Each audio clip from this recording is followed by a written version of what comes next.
Assalamualaikum warahmatullahi wabarakatuh. Selamat pagi.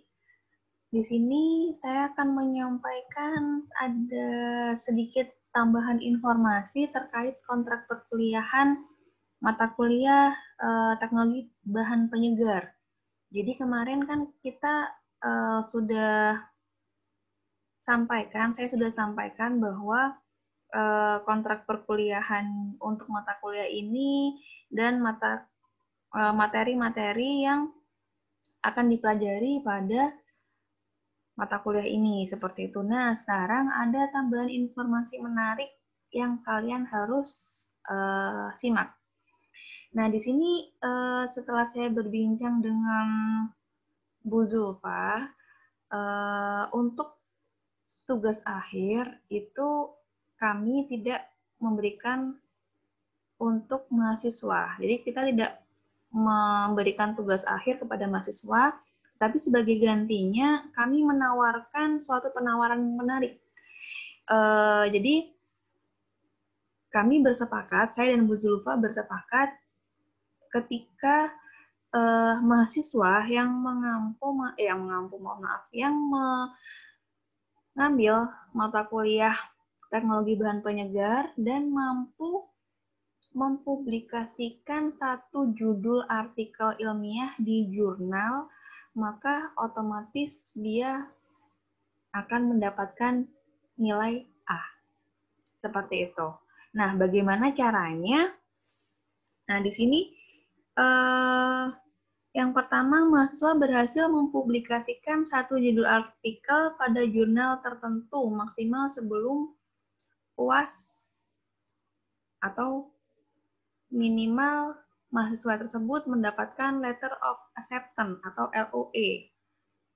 LOE itu akan diterima oleh penulis ketika paper yang dia submit, paper yang dia kirim itu sudah diterima dan diproses untuk review atau untuk akan segera dipublikasikan atau dipublish seperti itu. Nah, kemudian satu judul artikel dapat ditulis maksimal oleh 2 mahasiswa. Jadi, kalian boleh menulis seorang diri atau berkelompok dengan satu mahasiswa yang lain, menghasilkan satu judul yang nantinya akan dipublikasikan di jurnal tertentu. Jurnalnya, kriterianya seperti apa, kami tidak menentukan. Boleh jurnal nasional, boleh jurnal internasional, boleh jurnal nasional tidak terakreditasi, boleh jurnal nasional yang telah terakreditasi. Kemudian bisa jurnal internasional baik yang sudah terakreditasi atau yang belum.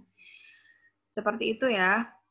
Nah, kebetulan untuk prodi teknologi pangan sendiri, dia juga sudah punya jurnal, yaitu Food Science Journal. Jurnal tersebut merupakan jurnal internasional yang belum terakreditasi, seperti itu. Jadi, kalau seperti itu, nanti kalian harus menggunakan atau menulis papernya in English atau dalam bahasa Inggris seperti itu. Oke, saya lanjutkan. Kemudian tema artikel yang ditulis berdasarkan jenis kelompok, yaitu kopi, teh, kakao, dan rempah.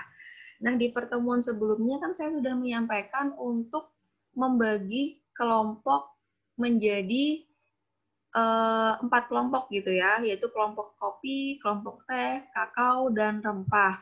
Nah, jika kalian masuk di kelompok kopi, maka kalian harus menulis artikel tersebut dengan tema kopi.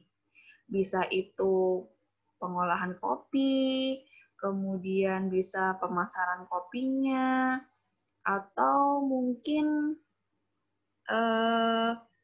paskapan kopi, jenis-jenis kopi, atau segala hal terkait komoditas itu, seperti itu ya. Nanti untuk pelaksanaannya, kalian bisa berkonsultasi dengan dosen pengampu, bisa berkonsultasi ke saya atau ke Bu Zulfah, seperti itu ya.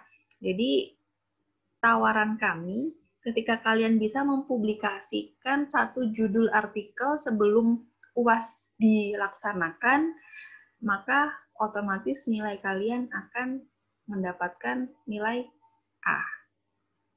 Maksimal 2 mahasiswa, ya. Boleh sendiri, boleh berdua. Bertiga nggak boleh, gitu ya. Oke.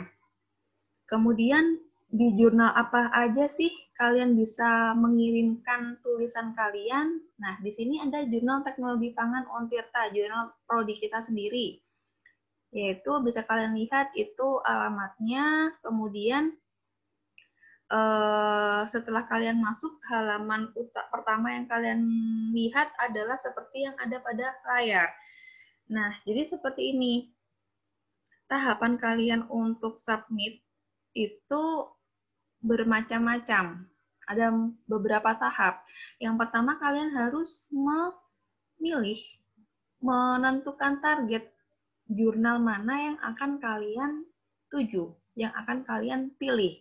Contohnya nih, kalau sekarang kalian pilih publish di jurnal Tekpang sendiri, di Untirta. Nah, berarti kalian kunjungi web tersebut, web jurnal tersebut, kalian baca skopnya apakah sudah masuk ke dalam skop jurnal tadi. Jadi yang kalian tulis itu apakah masuk dalam ruang lingkup jurnal tersebut. Nah, kalau di Untirta, di prodi kita, ya udah pasti masuk ke dalam skop kita, skop kami. Karena kebetulan untuk pengelola jurnal di Tekpang itu yaitu Pak Rifki, saya dengan Bu Zulfa. Jadi kalau kalian ingin publish di jurnal kami akan dengan senang hati untuk membantu dan memfasilitasi mahasiswa untuk bisa mempublikasikan tulisannya. Nah, jadi yang pertama setelah melihat skop atau ruang lingkupnya tadi, kalian harus mendaftar akun terlebih dahulu sebelum kalian bisa login menggunakan username dan password. Nah, setelah kalian udah punya username, udah punya password, kalian bisa login. Di situ kalian baru bisa mensubmit atau mengirim tulisan kalian pada web jurnal tersebut. Seperti itu ya. Nanti untuk teknisnya seperti apa, kami siap membantu dari pihak dosen gitu ya. Jadi kalian tinggal tentukan aja maukah mengambil tawaran ini. Kalau seandainya tertarik, tertantang, ya udah silahkan langsung dipikirkan akan menulis apa, kemudian dengan siapa, dan silahkan berkonsultasi kepada dosen pengampunya. Ya, kemudian jurnal kedua, ini jurnal teknologi pangan Undip, dia sudah Sinta 2, jadi dia lebih ketat dalam proses pemilihan atau seleksi paper yang masuk. Tapi saya jamin ketika kalian mau masuk sini, skopnya sudah masuk gitu ya, sudah tergolong dalam skop dari jurnal aplikasi teknologi pangan ini. Tapi memang karena dia sudah terakreditasi Sinta 2, maka mungkin peminatnya juga banyak dan proses penyeleksiannya pun juga lebih ketat seperti itu. Kemudian ada Jurnal Teknologi Pangan UPN Jatim. Dia udah volume 14 di tahun 2020. Jadi di sini kan ada nih volume 14. Volume itu merupakan tahun terbit dari jurnal itu. Dan nomor 1 itu adalah nomor cetakan pada tahun itu. Jadi kalau seandainya volume 14 nomor 1 berarti dia tahun ke-14 dan cetakan pertama pada tahun tersebut. Ketika dia volume 14 nomor 2 maka dia tahun ke-14 dan cetakan kedua pada tahun ke-14 tersebut. Seperti itu. Kemudian ada lagi jurnal dari Universitas Tanjung Goura, Foodtech Journal. Kemudian itu sih yang bisa saya contohkan ya. Ini hanya saya contohkan beberapa jurnal pangan yang bisa masuk atau bisa kalian bidik untuk mempublikasikan paper kalian. Jadi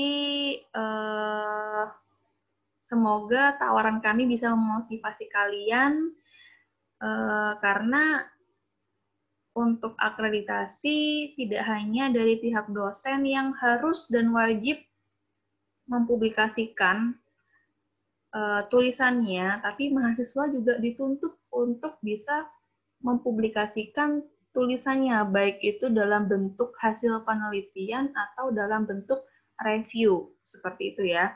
Jadi untuk lebih jelasnya, jika ada yang berminat, jika ada yang tertarik, silahkan menghubungi saya atau menghubungi Bu Zulfa segera. Karena proses publikasi jurnal itu membutuhkan waktu yang lumayan. Ya. Jadi ketika kalian sudah menentukan judul, kalian proses penulisan, kemudian kalian submit. Dari proses submit ke proses review oleh reviewer, itu biasanya seminggu, 2 minggu, atau bisa sampai 1 bulan. Kemudian proses review juga bergantung pada reviewernya. Jadi bagi kalian yang ingin mengambil tawaran ini, mohon segera untuk menghubungi dosen pengampu. Ya. Oke, mungkin itu saja informasi tambahan dari kami untuk mata kuliah Teknologi Bahan Penyegar. Semoga bisa memotivasi kalian dan kami siap membantu untuk kalian apabila ingin mempublikasikan tulisannya. Terima kasih atas perhatiannya. Semoga bermanfaat. Wassalamualaikum warahmatullahi wabarakatuh.